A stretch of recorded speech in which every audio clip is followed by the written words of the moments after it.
যেই চারটি কারণে আল্লাহ পাক ফেরাউনকে গজব দিয়ে ধ্বংস করতেন না, শুনলে আপনি অবাক হবেন। শুনুন এবার সেই কারণ চারটি কি কি।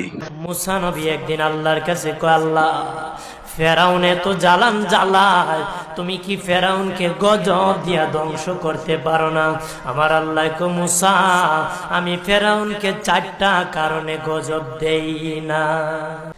ফেরাউনকে চারটা কারণে গজব দেই না। এক নম্বর কারণ হলো, রে মুসা, সারাদিন ফেরাউন বলে আমি খোদা, আর রাত যখন হয়ে যায় জঙ্গলে যায় করলাম আমি জানি তুমি খোদা, আমি খোদা না, কিন্তু আমারে মানুষ খোদা কইলে ভালো লাগে। প্রভু, তাই তুমি বিরক্ত হইয়া আমার উপর গজব দিও না। আল্লাহ বলে, মুসা রে, ওই ফেরাউনে রাত্রির দুয়ার কারণে আমি আল্লাহ তার উপর গজব দেই না। দুই নম্বর কারণ হলো, আরে মুসা, তোমার মুখে দাড়ি, ফেরাউনের মুখে দাড়ি, তোমার পরনে জুব্বা, ফেরাউনের পরনে জুব্বা, তোমার মাথায় পাগড়ি, ফেরাউনের মাথায় পাগড়ি। আমি যদি গজব দিই, জুব্বার বেজ্জতি হবে, পাগড়ির বেজ্জতি হবে, দাড়ির বেজ্জতি হবে। মুসা রে, ওই জুব্বার পাগড়ির ইজ্জত রক্ষার কারণে আমি আল্লাহ ফেরাউনকে গজব দেই না। তিন নম্বর কারণ হলো, আল্লাহ বলেন, মুসা রে মুসা, তিন নম্বর কারণ হলো, ফেরাউনের বাড়িতে একটা এতিমখানা আছে। প্রতিদিন দুপুর বেলায় এতিমরা ফেরাউনের বাড়িতে মেহমানদারি করে।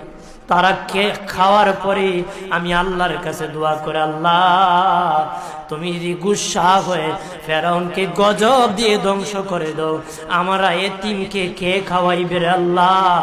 আমাদের দুয়ার বরকতে ফেরাউনকে গজব দিও না। আল্লাহ বলে, মুসা রে, এতিমের দুয়ার কারণে আমি আল্লাহ গজব দেই না। চার নম্বর কারণ, আল্লাহ বলেন, মুসা, ফেরাউনের একটা মাছ বিদ্ধ, হাঁটতে পারে না। ফেরাউন নিজ হাতে নিয়ে গোসল করায়, নিজ হাতে মায়ের শরীরে তৈল লাগায় দেয়, নিজ হাতে ফেরাউন খাওয়ায় দেয়।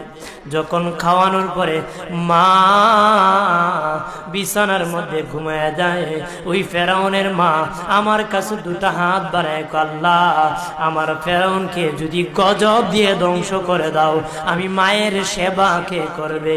আল্লাহ বলেন, মুসা রে, ফেরাউনের মায়ের দুয়ার কারণে আমি আল্লাহ গজব দেই না। ভিডিওটি ভালো লাগলে লাইক, কমেন্ট, শেয়ার করে সাথেই থাকুন।